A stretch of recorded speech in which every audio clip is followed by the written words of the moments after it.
A Plaguelands Media production. Hey everyone, this is Hugh from Plaguelands Media bringing you another book review today, so cheers.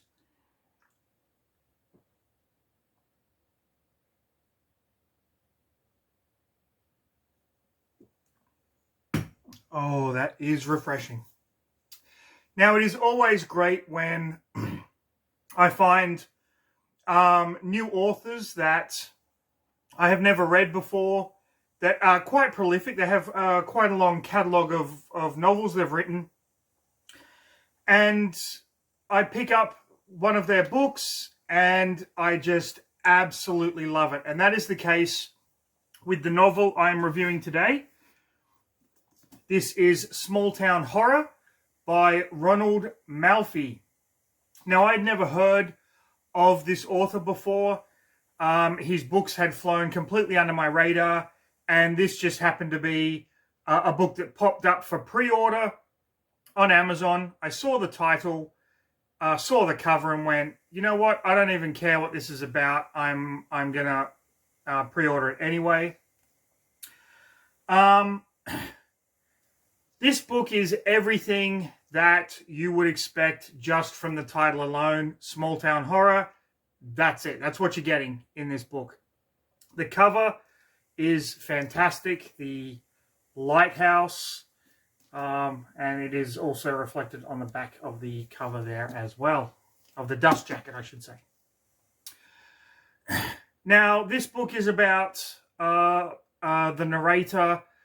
His name is Andrew, and he is a successful lawyer. His wife is pregnant. It's about 8 months into the pregnancy, and he gets a phone call from one of his friends from childhood that he hasn't spoken to in about 20 years, telling him he needs to come back to his hometown of Kingsport, which is in Chesapeake Bay. Something happened 20 years ago, and that is why Andrew has distanced himself from the town. And when he goes back there, all the secrets get dredged up and all the horror stuff happens just as if, like, you'd expect it to. Very reminiscent of Stephen King in tone. The writing style is phenomenal. There is an element of the unstable narrator happening through the book, but it doesn't really happen until the end, which is perfectly fine. There are twists in this. It's kind of obvious what happened 20 years ago, but that doesn't detract from the story at all, especially when one of the major twists comes out and it just freaking floors you. So this is going to be a review of Small Town Horror. There will be some spoilers, but I don't want to really spoil the ending for you because I think this book is great enough that you really should read it on your own. And I know this pisses off a lot of my good friends when I say this, but I believe this book would sneak into my top 10, maybe 11 or 12. And that is a list that I will do at the end of this year. So stick around for a spoiler-ish review of Small Town Horror by Ronald Malfi in the next episode of... Read a fucking book. Read a fucking book. Read a fucking book. People. Okay, so...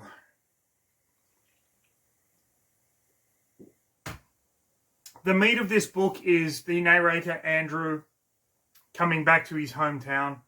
The last time he was here was to bury his father. Now, Andrew is a successful lawyer. I apologize for that.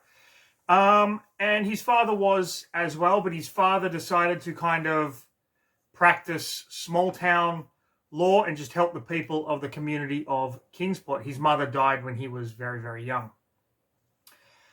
As he was growing up, he had this circle of friends. There was Meech, who was kind of his first childhood friend that he made in Kingsport.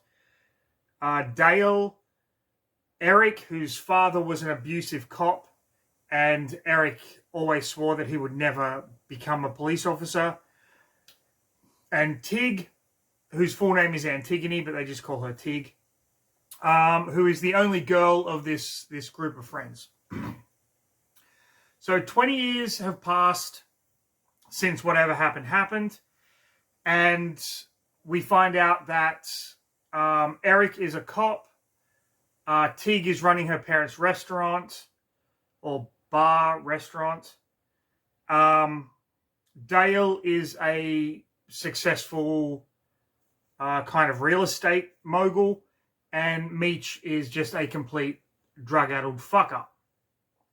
So Andrew gets this call one night, and it's Dale saying, you have to come home. You have to come back. He construes this as something of a threat, but he lies to his wife, Rebecca, who is a book editor. She's almost to term with their child. He lies to her saying he's got to clear up something for another case, and he goes back to Kingsport, where he's going to stay in his father's old house, which he never sold. The caretaker that he's been paying to look after it tells him, listen, there's a bad, funky smell, and someone's been squatting here. There are flies everywhere, but he doesn't really care, and he gives Gil some cash and thanks him and whatnot, and goes into the house and kind of goes over his old bedroom and stuff and sees what the squatter has been, where the squatter's been living and where the flies are, and the basement is slowly filling with water and all this kind of stuff. He goes to pay Dale a visit because Dale is the one that called him, and it turns out that Dale's wife has gone missing. Dale's wife, for the last few months, has done this complete shift of personality, where she is now sleeping around and drinking every night and whatnot, and she suddenly goes missing, and Dale's the main suspect. And Dale knows that Andrew's a lawyer, so Dale says, listen, can you help me out? And Andrew's reluctant at first, but kind of comes around for a bit. Andrew runs into Eric, who is now a cop like his father was. And Eric kind of explains, listen, this is what's happening with Dale. Andrew says, look, you shouldn't be telling me this. I'm his lawyer. But Eric is like, fuck it. This is what's going on. He sees Tig again. Tig now has a daughter. She takes the daughter to work because she can't pay for babysitters and whatnot. And the daughter gives Dale a picture of something with the number 13 on it.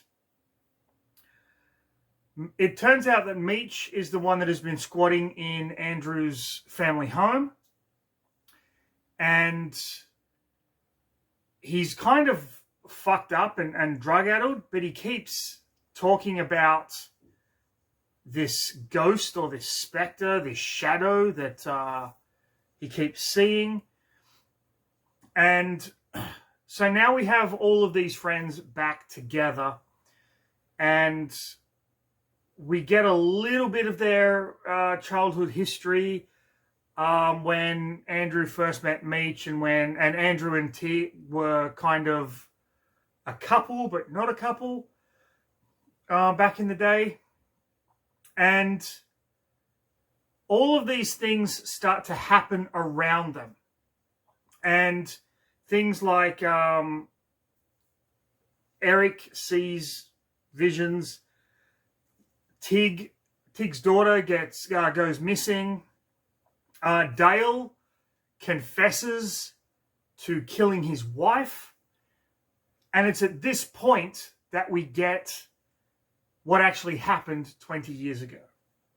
So in this town, there was supposedly a witch who lived in this old house, and the witch had a son and a young daughter. The son was about the age that the characters were at the time, like 15 or 16, give or take. And the young daughter was about 11 or 12-ish. So it's the 4th of July, and this circle of friends, Andrew, Tig, Dale, Eric, and Meech, have a bunch of fireworks.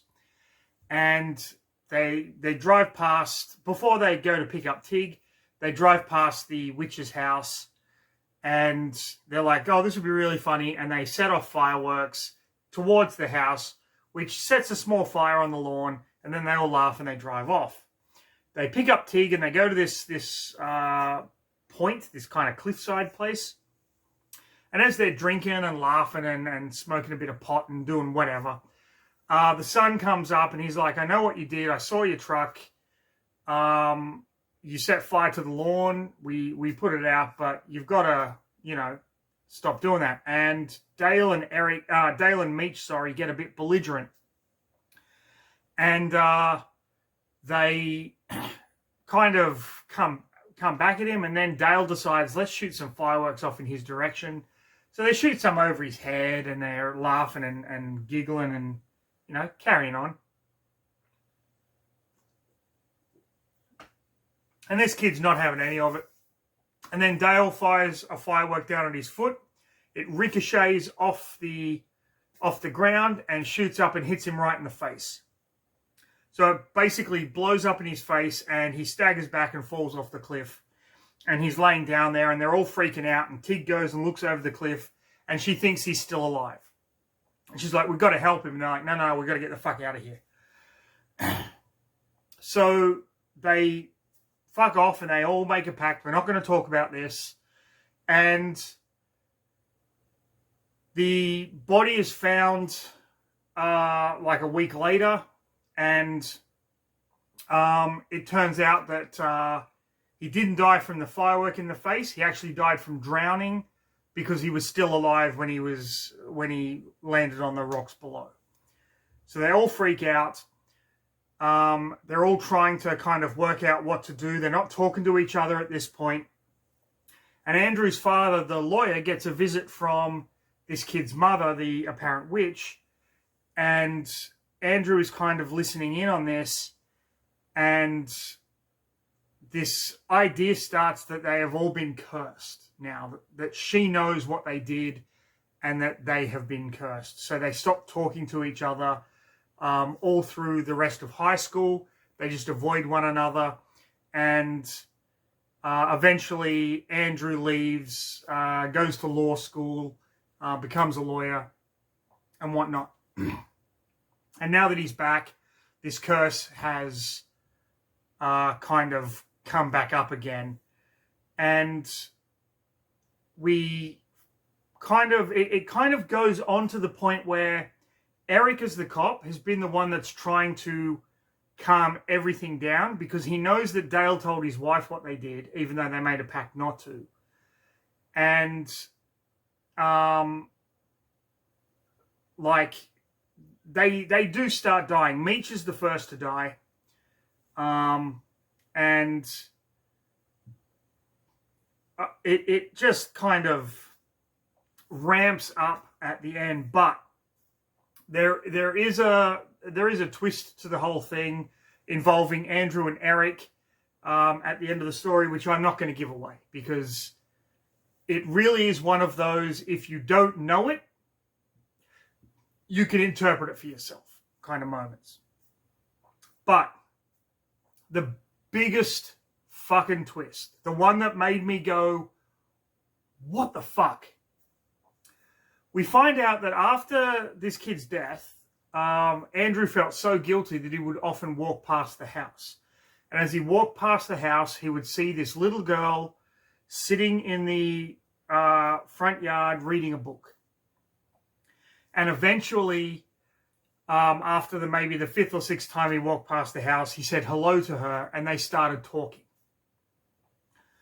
Many years later, he goes back for his father's funeral, and he sees a woman at the back of the chapel that he doesn't recognize, and then she introduces herself as the little girl that he would talk to, and kind of made her feel better after her brother had been killed. And that little girl is Rebecca, his wife. He ended up marrying her. She wanted to leave the town anyway because her mother was a psychopath. And he ended up marrying her. And then she finds out that he was involved in the death of her brother, a secret that he has kept from her. And I just went, what the fuck? I did not see that fucking coming at all. That was an amazing twist.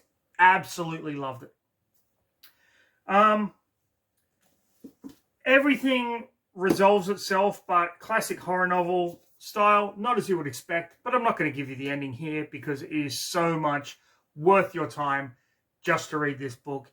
That is Small Town Horror by Ronald Malfi. I am definitely going to be checking out more of his work. His writing style is fantastic. The characters seem so real. It's something to do with their dialogue combined with the way that he describes their relationships between themselves and the characters. So like Andrew and Tig act a certain way around each other. Tig and Dale act a certain way around each other. Meech and Tig act a certain way around each other. Like, it's this really well-constructed characterization of a group of kids that fucked up when they were younger. They did something stupid, but instead of owning it, they decided to cover it up. And that is what kind of created them as they are at the outset of this novel. Absolutely fantastic horror. It is a slow burn in some parts, but it is really worth it. It is really worth it. Not a lot of gore, which I did appreciate. I'm umming and ahhing about the gory horror these days, although when I give the review of the book I'm reading at the moment, you'll be going, what the fuck are you talking about? But yeah, Small Town Horror, Ronald Malfi, highly recommend it. Absolutely loved it. Here's to you guys for watching, you little Plaguelandians. Before I let you go, Plaguelands Media has another Kickstarter going on at the moment. The link will be in the description below. It is the Corpora Monstrorum. It is a colouring in book for adult horror-based with art by Ian Van Gammett, text by Dr. Luke Carman. It is an homage to the fantastic artist Bernie Wrightson.